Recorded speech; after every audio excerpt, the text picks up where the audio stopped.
Amateur Traveler is in its 20th year now, but can you imagine if I had people on the show who had never been to the destination, but had just read about it or seen a movie about it? That wouldn't make any sense at all, and you wouldn't listen.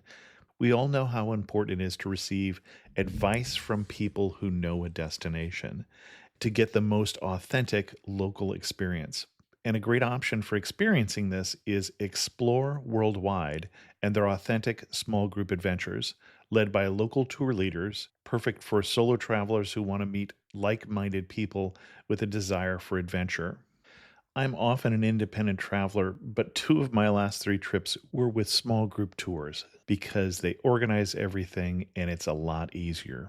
If you want to recreate the tour I did to Malta, they have a Malta and Gozo Discovery Tour. I'm intrigued by one of their tours called A Taste of Sicily. The company again is Explore Worldwide, and visit exploreworldwide.com to learn more. And thanks to Explore Worldwide for sponsoring this episode of Amateur Traveler. The nights are long, the days are short, and the weather is chilly to downright cold, depending on where you are. It's a good time to slip into a Quince iconic Mongolian cashmere sweaters, which start at only $50. You can treat yourself to everyday luxury at an affordable price with Quince. If you really want to dive into luxury, you can check out their leather handbags, washable silk shirts, and European linen sheet sets. Whatever you're looking for at Quince, all the prices are 50 to 80% less than similar brands, and they do that by partnering directly with top factories and cutting out the middleman. They only work with factories that use safe, ethical, and responsible manufacturing processes. And of course, they use premium fabrics and finishes for that luxury feel in every piece.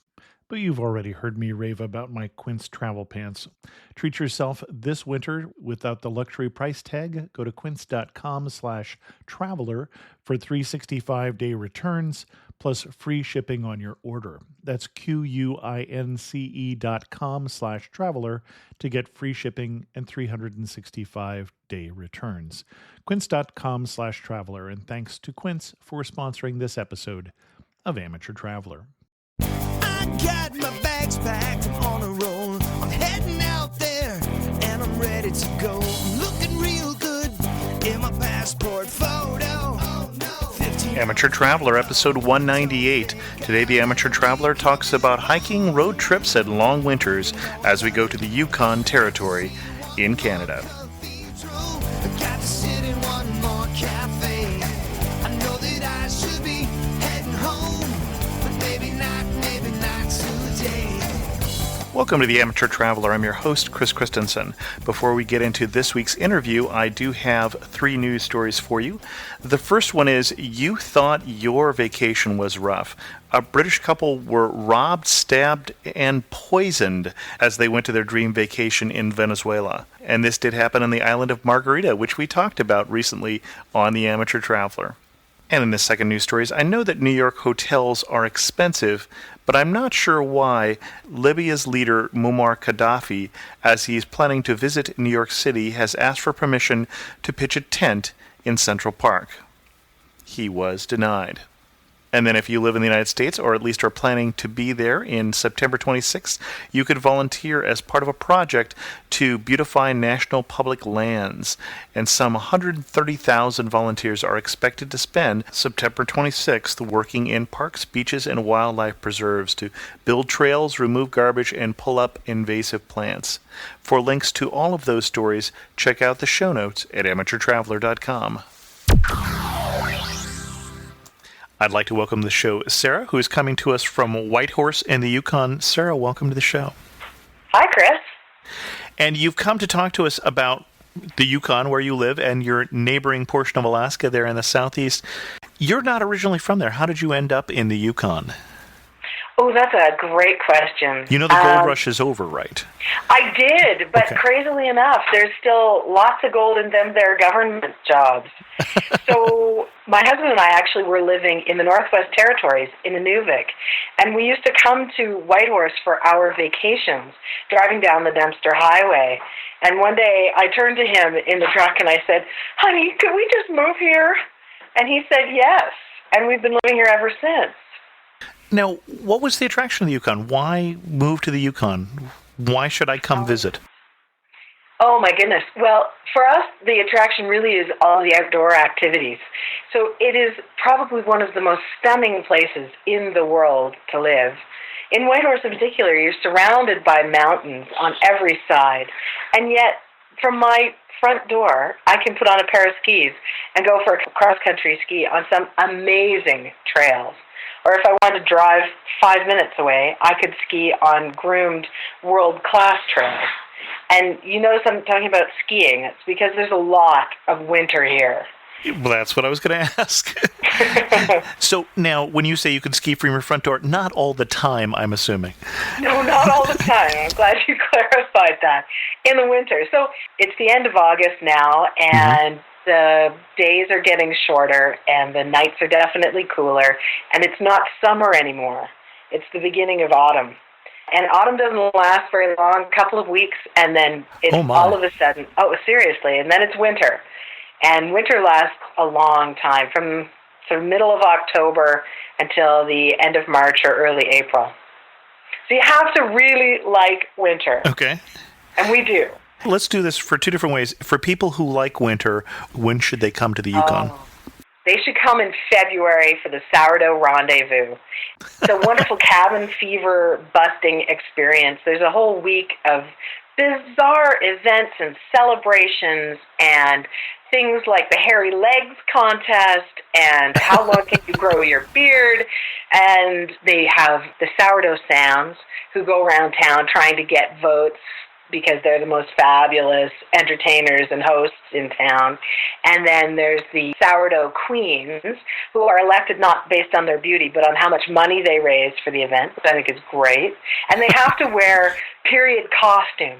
So you'll see them around town for weeks. And just this past year, the territorial government declared a February holiday to celebrate in February this kind of concept of our heritage and history. And it's a great excuse for all Yukoners to drag their costumes out and wear them to work. It's wonderful. So February is a great time to visit. February, March, if you like winter sports, because in March the days are starting to get longer and you have more daylight time to play in. Okay. It's someone like me who's never learned to cross-country ski. When should I come to the Yukon? You should definitely come in the summertime. Okay. The best times, I think, are June, July here, because it is Festival Alley. Every little town in the Yukon has a festival. The Story Festival, the Song Festival, the Arts and Music Festival. So most of them are music fests. Some people listening might have heard of the Dawson Music Festival. That one gets big play across Canada. One of my favorites is the Atlin Arts and Music Festival. I love the arts part. And then, of course, there's the Kluane Bluegrass Festival, and all of these happen in a 1-month period. So if you're here for a month, you can go to a different festival every weekend. And we say music festivals, is there a particular type of music or just all types of music that are at the different festivals? So that's a great question. In Kluane, it's bluegrass, which is a 5-piece band, banjo, bass. Oh my goodness, banjo, bass, guitar, singer. Oh, well, anyway, you get the picture. And they have an actual bluegrass camp, so you can learn how to sing or play beforehand. But then the other festivals are pretty open-ended about the kind of music and musicians that they have. Okay. So, I mean, in Dawson, they can have some really hard rocking punk, and then they can have some folk musicians. Atlin this year had everything from this ska reggae band called Mama Groove to they had a band called Delhi to Dublin, which is a fusion of Celtic and Punjabi. That was fabulous. Okay. And then they also had some great folk musicians like Stephen Fearing. So it was all over the shop. Great time. Place to be. Yeah, love it. Oh, and I forgot to mention all of the athletic stuff. Oh, my goodness.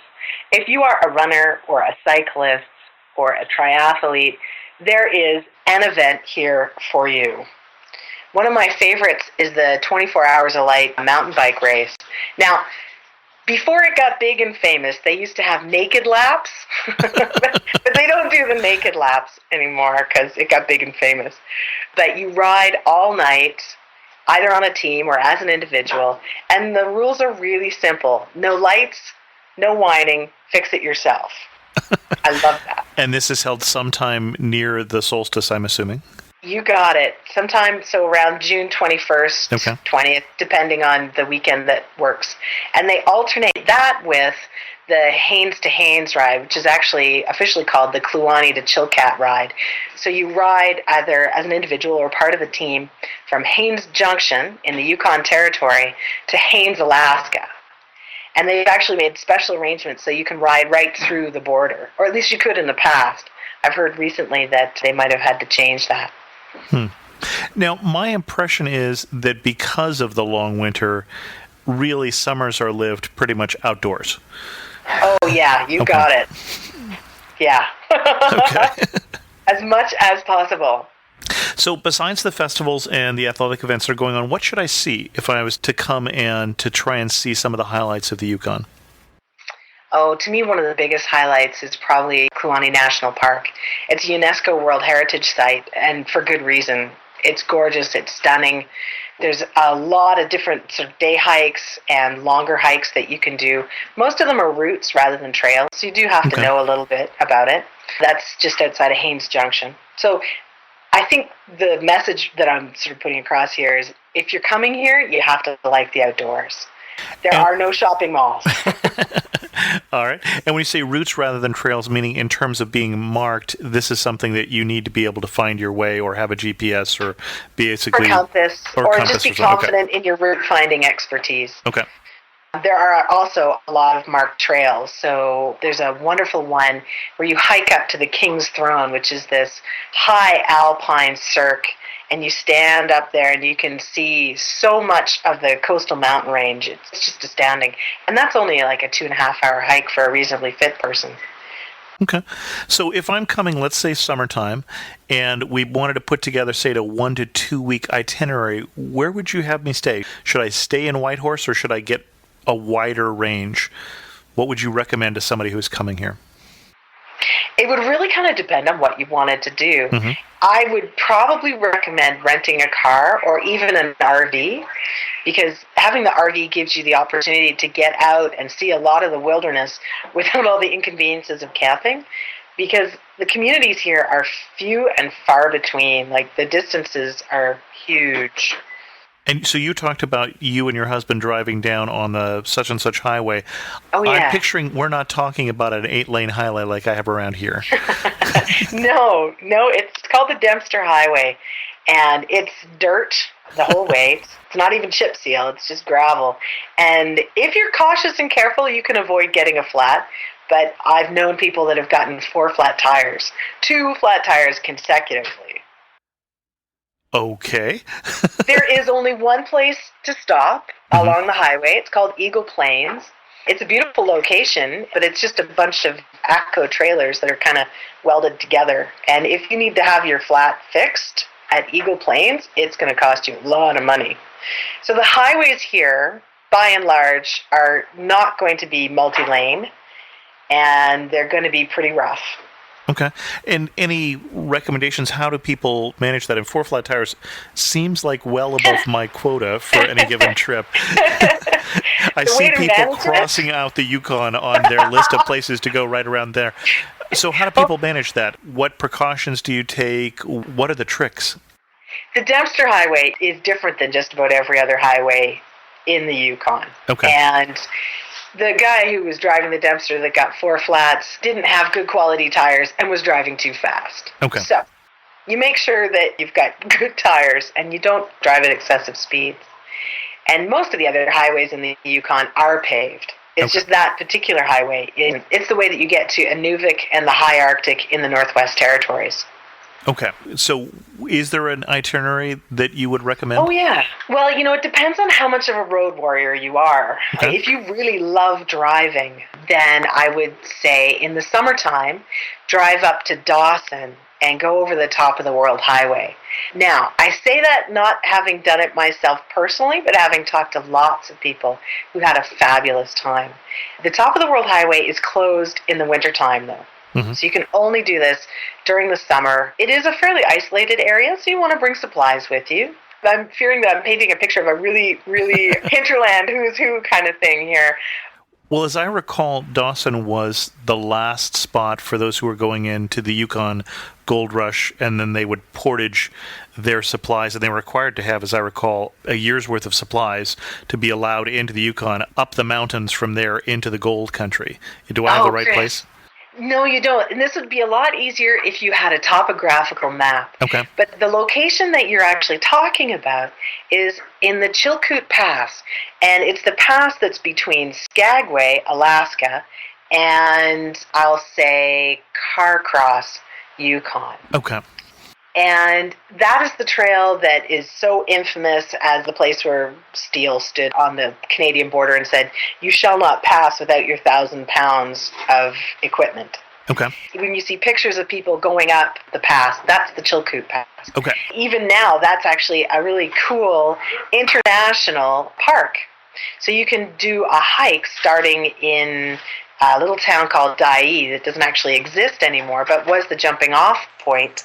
And you start in Dyea and you can hike all the way up the Chilkoot Pass to Bennett Lake. And then you can take the train back down. It's a wonderful hike. As long as you don't have to have 1,000 pounds of supplies with you. Yes, exactly. And it's funny you mention that because, as you know, different people have different travel approaches. So there are folks who run that trail in 24 hours, carrying very little other than energy gel. And then there's people who take 5 days to a week to do it. Interesting. It is. And the train part of the journey is also fabulous. It's called the White Pass and Yukon route. And it's in essence a tourist train that's been run from Skagway for quite a number of years now. And there's a number of different routes you can travel depending on the time of year and your pocketbook in essence. So you can start out in Skagway and take the train just to the border, or you can go farther. Hopefully, if they get the rails fixed, you can go all the way into Carcross in the Yukon again. That trip was just wonderful. I did that a couple of years ago. But unfortunately, we had some very high water that washed out the tracks. Okay. And so I got you in the wrong direction. You were talking about Dawson City, I think, when I took us off into someplace else. So you were asking about an itinerary, and I gave you a Road Warrior itinerary. Right. So you would go from Whitehorse, where you could pick up your RV or your car and drive up the highway to Dawson, then go over the top of the World Highway, and then come back down through Alaska. So it's a bit of a circle route, but not a huge circle route. Another itinerary that has less driving involved that I would prefer is actually, it's got a name. They call it the Golden Circle route. And it involves ferry and driving. So supposing you flew into Whitehorse, you could pick up a vehicle here, and then you would drive from Whitehorse to Haines Junction, which is also in the Yukon Territory. Mm-hmm. And then in Haines Junction, you would turn towards Haines, Alaska, and you drive through a beautiful alpine pass down through the coastal rainforest and into Haines, Alaska, where you would pick up a ferry to go from Haines, Alaska to Skagway, Alaska, roll off the ferry, drive from Skagway through Carcross back to Whitehorse. And that trip, depending on the ferry and how much you like to drive, could take between 3 to 5 days. Okay. Some people have done that by bicycle as well. It's kind of a popular bicycle route to do. I'd like you to think back to the first time you saw the Yukon, or that area of Alaska, that general part of the world there. Yeah. What was your biggest surprise? Oh, my biggest surprise. I guess it would have to be how big the mountains are. Okay. Northwest Territories not being quite the same rugged terrain as the Yukon. No, once you've seen one drunken forest, you've seen them all. All right. Hopefully we don't have a lot of listeners from there. At least we don't anymore. Okay. Well, drunken forests are caused by permafrost melting. Mm-hmm. So trees will grow on top of the defrosted layer of permafrost. Then as the permafrost melts, the tree roots no longer have anything supporting them. And it's as if they're just growing on a mushy, slushy substance that causes them to lean in every which way, which is why they look drunken. And it's great the first time you see it, but after hundreds of kilometers, you'd like a little bit more vertical relief. And then also thinking back to when you decided to move to the Yukon, where were you standing and what were you looking at when you thought, this is where I have to live? We were in the parking lot of the Canadian Tire, which is a very attractive Canadian Tire, That's clearly. right. It's a Canadian institution. We have been living in Inuvik for 2 years. And just before that, we'd lived in Fort Simpson, which is also in the Northwest Territories. And neither of these places have stores where you can buy much. If you find something that you want in the store there, it's going to cost you a lot of money, and there probably won't be enough of it, whatever it is. So part of the attraction of Whitehorse was there's a little more there. That's a good way to put it. There is a little more here. Yeah. I'm guessing, though, that it wasn't really the tire company that is what you love most about the Yukon. That's true. What I love most about the Yukon, actually, believe it or not, is the clean, fresh air. Whenever I come back from being away, especially if I've traveled by aircraft, and I get off the aircraft and I step out of the doors of the Whitehorse Airport, it is so intensely heady. The fresh air is just so wonderful. You're standing in the mountains and you breathe in this fresh air and you know you're home. Okay. And you mentioned possibly renting an RV. There's not as many places to stay. Are there any exceptions to that? You really ought to stay here. Ooh, that's a great question. There's some really wonderful, quirky places. So for Dawson City, I'd have to say Bombay Peggy's. Okay. The background for that house is just fabulous. It used to be a body house. Okay. Some of your listeners will know what that is. It is now happily been refurbished in the most beautiful way, but really kept a lot of the Victorian style. In Whitehorse, because I live here, there's no sort of outstanding number one, this is where I'd stay. In Skagway, we've stayed at a couple of really nice places. We like the White House. Okay. And the Mile Zero bed and breakfast are also really nice. And when we go to Haines, we often are camping. So I don't really have any insights, although eating, different. All right. That was my next question anyway, so you segued perfectly there. So when you're in Whitehorse, if you're here in the summertime, there's different eating options than in the wintertime because there's some establishments that are seasonal. So if you're here in the summertime, you've got to eat at the Klondike Rib and Salmon. Their food is fabulous, and it's just, it's so good. I can't even begin to describe. Okay. If you're in Haines, I would hope for you to be there when the Dungeness crab season is open, because then you can have all-you-can-eat crab at a whole bunch of different places. So you might even be able to get it at the Legion. Now we're in Haines, Alaska at this point? Yes, you got it, Chris. Haines, Alaska. Skagway, again, in the summertime, I would eat at the Starfire, which is a great little Thai place. We like to eat what's local to the extent that we can, of course. So wherever we're traveling, we're trying to eat locally sourced food. So here in the Yukon, we have elk and bison that you can get. And some of the restaurants, you can get muskox and caribou. And those are all great wild meats that are really tasty. Being a vegetarian is a bit problematic, I'd have to say. That would be the chicken, then. Yeah, unless you don't eat chicken. There's always fish.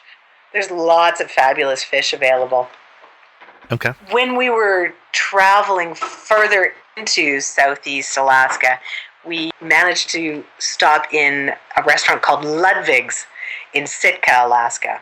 And I have to give them 4 thumbs up if I had extra thumbs. Their food was just astoundingly good. What's the place that I'm going to go to? You talked about the scenery. That I'm going to get so frustrated that I can't capture that beauty with my camera. Oh, it would have to be Kluane National Park. Okay. Unless you're a professional photographer, you're going to have a hard time. There's also Tombstone Park, which is astoundingly gorgeous, depending on the season, of course. And because I live here in the wintertime, I don't find it as beautiful as it is in the fall. Because fall here is so short, so ephemeral. It is so intense. If you catch those 3 days of fall color, oh, wow. 3 days of walk. That seems a little hard to plan the trip around. What about It is. You mentioned Kluane. What about that is beautiful? Can you get some words to the picture here? Oh, the mountains are so young. So they're very craggy. Okay. They have hanging glaciers, and then there's the water features, of course. So there's lakes everywhere, rivers. Oh, it's amazing. Okay. I have a visual picture, and I think if listeners Google it, they'll get an idea as well. Okay. And those of you watching the iTunes Enhanced version, I'm sure at this point there's a really gorgeous picture right there, but I don't know what it looks like just yet. But one warning you would give about going to the Yukon, besides the tires? A warning to give about traveling to the Yukon. Do you have to worry about black fly season like you do in some of those northern climes, or anything like that, some particular time you should not go? Or I would agree with you that bugs can be a problem. If you're bothered by mosquitoes and black fly, you're going to want to be prepared. Some people are afraid of bears. And to me, because we live here, we're so familiar with them being around. It's not as much of a fear. You do have to be prepared, though. So if you're going to do some of the backcountry travel, the advice is to put your food in bear canisters and hang it from trees so that there's nothing attracting the bears to you. I think that would probably be my only caution. Okay. I think we'll probably start to wind this down here. The most memorable person you've met who really, to you, embodies the Yukon? Oh, wow, that's a great one. Probably May. May is Little Sam and Carmack's elder, whom my husband introduced me to. She's in her mid-90s, and she invited me and my husband to go to her fish camp on the Yukon River. So Aboriginal people here in the Yukon can fish for the Yukon Chinook salmon, and it's a big part of their traditional lifestyle. And they have camps down by the Yukon River. Just meeting May, she is the Yukon in many ways. She's born and raised here, has seen everything that's gone on. She's lived here since before the roads were here, even. She's an iconic elder in the community, for sure. Is there one thing that the guidebooks tend to oversell, or one thing they tend to miss? That's a great question. I've thought about that, and I don't think it's possible to oversell the Yukon. All right. It depends on what kind of traveler you are, which guidebook you choose, and so different guidebooks focus on different things. I've mentioned how big a deal it is to be outdoorsy here in the Yukon, and I think that most guidebooks do a great job of telling you about outdoor opportunities, and equally they tell you of great places to eat and stay. Last two questions. You really know you're in the Yukon when what? You're drinking Yukon Brewing Company beer. Okay. Local brew, I assume. Local brew. They've got the Yukon Gold and the Arctic Red, although they may have had to rename the Arctic Red. They had a dispute with another brewing company. I just think of it as the Arctic Red, and Yukon Gold is one of my favorite beers of all time. And you can get it just about everywhere in town. And where should I drink it, and what should I be doing while I drink it? You should probably be drinking it on the deck of one of the local restaurants or bars. You should be looking at the What's Up Yukon. It's a local free newspaper publication that comes out once a week that tells you about what's going on, events, has recipes, fishing stories. Yeah. Okay. Yeah. And if you had to summarize the Yukon in 3 words, what 3 words would you use? Ooh. 3 words. That is so hard. All right. Outdoors. Okay. Athletic. Artsy. Excellent. Sarah, thanks so much for coming on the show and sharing with us your obvious love for your adopted home there in the Yukon. Thanks for having me, Chris. It's been a pleasure. I have one internet resource for you today, and that's probably one suitable more for a vagabond, somebody who's going to be on the road for a longer period of time, and that is pickwing.com, picwing.com. And that site lets you email or upload a photograph and have it automatically be printed and mailed out to one of your relatives. And so I like the idea that even from your iPhone, you could take a picture and just email it off and have that automatically get printed out. 19 cents a print, and there's a free trial going on right now, picwing.com. In news from the community, I got an email from Kathy, and Kathy wrote to say, I figured it's time I got around to thanking you for the podcasts. I finally joined the new century 3 trips back and bought an iPod, which I loaded with podcasts and books. I've since found that listening to podcasts works better than books when I'm traveling, as they're shorter and easier to interrupt. On the road, I use your podcasts for entertainment, although listening to the ones on Central Asia in London did remind me of how much I want to get to the stands. But for my next trip, I've just finished listening to Armenia and Syria and Jordan for planning purposes. I have to listen to Armenia again to get the restaurant recs right for Yerevan. I'm also going to Georgia, Lebanon, and Istanbul. I was looking forward to your Georgia podcast, but then it turned out to be about the state instead of the country. Maybe you'd like to hear about the other Georgia when I get back, and I certainly would, Kathy. I took early retirement from IBM in 2000 with the intention of traveling. I've done several long trips, including a 10-month round the world, which was mostly a 17,000-mile trip from Scotland to Saigon. A couple of broken bones and some other health issues have slowed me down lately, but I think I'm back in shape now. And Kathy has also included her WordPress blog, and so I'll put a link to Kathy's blog on the show notes at amateurtraveler.com. Also, Daryl, a longtime listener, left a comment on the site on the episode on Uruguay. Great and timely podcast on Uruguay, since I plan to be there in less than 1 month. I plan to see both Colonia and Montevideo. I will second that there is very little travel info on Uruguay in the bookstores. It is usually one paragraph in the travel books on South America, and I have not seen one book yet devoted to Uruguay.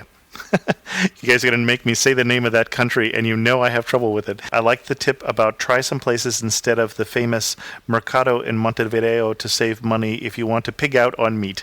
The one place she mentioned that she thinks is overrated was on No Reservations, and since unlike her I am not a vegetarian, I have to check it or someplace cheaper out. Keep up the good work, Daryl. I also received a comment from Tom on the same episode on Uruguay, and I'm not going to read all of Tom's, but you really should, because he really added a lot to see and a lot of details. In fact, I've asked Tom, would he be interested in polishing it up and using that as a guest post on the Amateur Traveler? And I would like to extend the invitation for those of you who don't have your own travel blog or who have travel stories you'd like to get out. Now, obviously, I'm not looking for people to do a lot of commercial linking to their sites and such, but if you have good information that you'd like to share with the community, like Tom did in the comments, I'd like to extend the offer that send me an article for the Amateur Traveler blog, and I'd love to see more of you publish there under your byline, under your name. With that, we'll wrap up this episode of the Amateur Traveler. If you have a wonderful treatise on Uruguay or someplace else like Tom did, or like Daryl did, feel free to leave a comment at amateurtraveler.com. or drop me an email like Kathy did to host@amateurtraveler.com. Remember to follow me on Twitter at twitter.com/Chris2X if you want all my news. If you just want to know things about the show, twitter.com/amateurtraveler. And as always, thanks so much for listening. I got to see one more